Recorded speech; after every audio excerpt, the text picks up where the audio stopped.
So last week we got a new season. Yeah, we got a new season of The Bear last week. Anybody watch? Anybody a fan? Yeah. Okay. I didn't bother. And good for you if you enjoyed it. But why personally I wouldn't want to watch sexy Gene Wilder here stress out for half an hour with his crew when I would rather watch something that's not only an actual comedy, but an actual hour-long comedy at that. Yeah. One episode of Hell's Kitchen is sometimes funnier than entire episodes of The Bear, as I will now soon demonstrate. Now, for those that don't know anything about Hell's Kitchen, besides, Gordon Ramsay yelling about lamb sauce and nonstick pans and calling people donkeys, the whole thing is basically a televised job interview that spans weeks, which is to say the hiring process actually goes a lot faster than today's job market. Yeah, it's a bunch of culinary professionals, from line cooks to head chefs, that compete to run Gordon Ramsay's newest restaurant. Or so some of them are told, because actually it turns out some of those were either just line cook positions, or there was issues with failed drug tests, or work visas that were denied. So in that way, it's actually kind of like today's job market as well.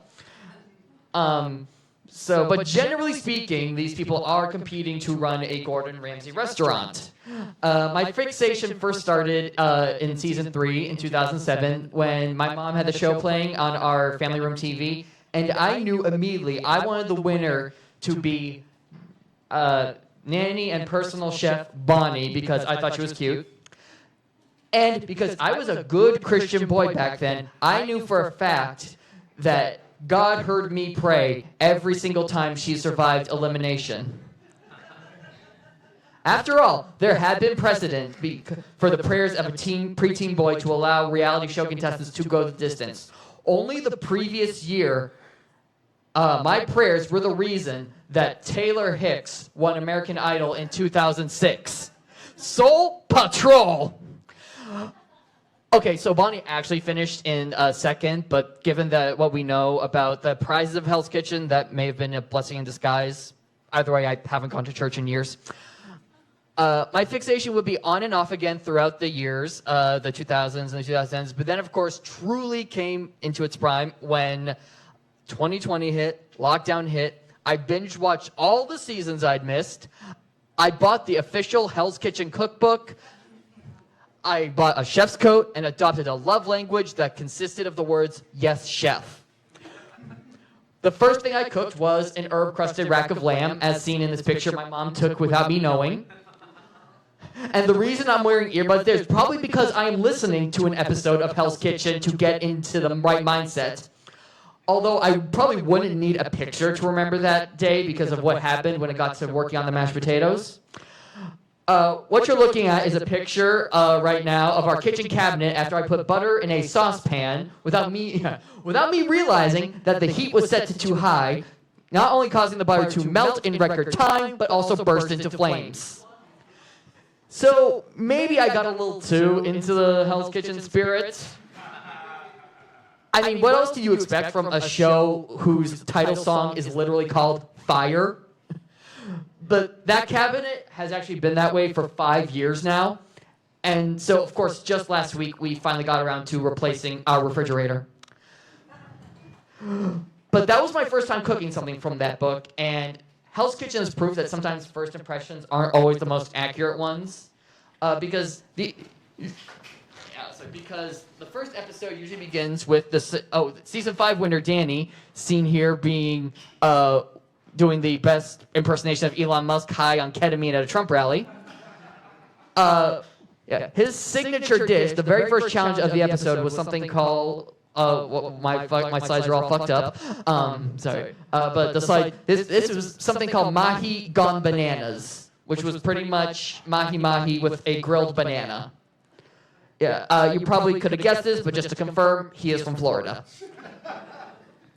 He wouldn't even be the last winner from Florida to serve up grilled fruit for their signature dish. Season 13 winner Latasha, seen here doing her best impression of Elon Musk, realizing that gutting Social Security isn't really as fun as it sounded. What, too soon?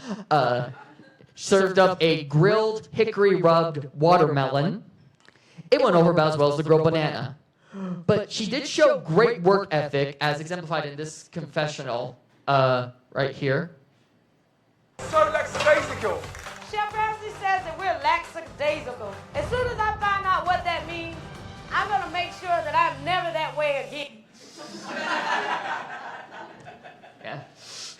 Yeah. So all the challenges throughout the season are usually meant to test the contestants' attention to detail, their creativity, or their teamwork. And there have been some outstanding dishes that, believe me, live up to the hype. But who cares about those? Back to season 3. Each team was challenged with making dishes for a couple's wedding. Things were pretty evenly matched for the red and blue teams until the red team had to present their meat entrees. Now, if you ever have trouble explaining the concept of secondhand embarrassment to a child, just show them this clip right here when it loads. I'm new at this. There we go. Right. Okay. Oh dear. Jen, Yes, chef. describe the dish. That's a duck breast.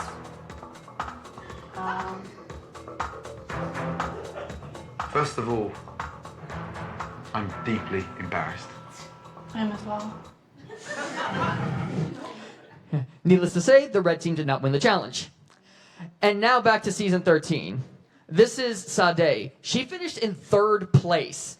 And you probably wouldn't believe me if I told you what she did after she switched over to the blue team and had to help create a tasting menu for the American Kennel Club's Best in Show dog show, where she really took the dog part of the dog show to heart. I'm going to do a braised beef dish. I'm going to cut it down into small pieces that they can actually eat. Okay, we have to make dog food. I've never done this before, but I guess it makes sense. Yeah. Cut to when it was time to plate. Fuck my life. I look around and I realize, oh my God, these are human portions. I thought we were cooking for dog.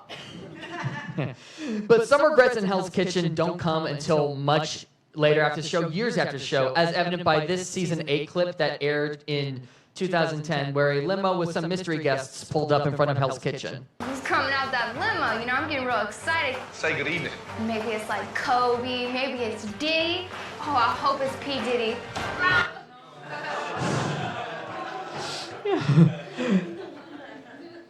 It was the show's previous winners.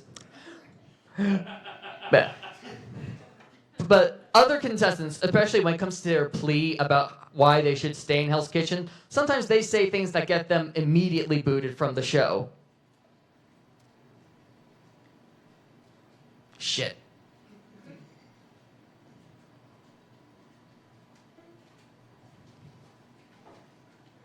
Fuck my life. Are you a better chef than Drew? Yes or fuck it, no? The answer is no, chef. Give me your jacket. Fuck. Okay, now that gentleman right there is Cody Candelario, and he finished in 4th place, and Chef Ramsay did let him keep his jacket, and just last year he went on to win Chopped.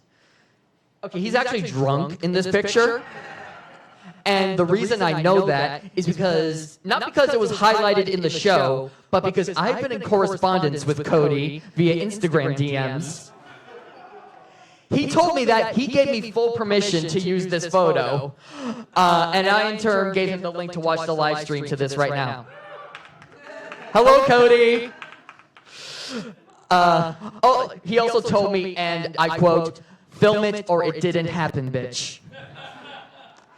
And he was also nice enough to invite me to an Instagram group chat where, of course, I plugged the show and the fact that I'd be talking about Hell's Kitchen. Hello, anybody from the group chat watching this?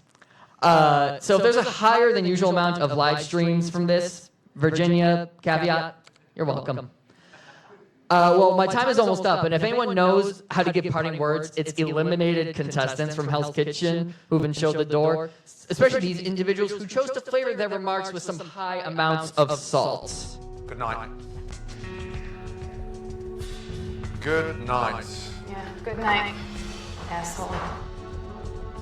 I'm not gonna cry like a little bitch. I don't give 2 flying fucks what he thinks and what he says.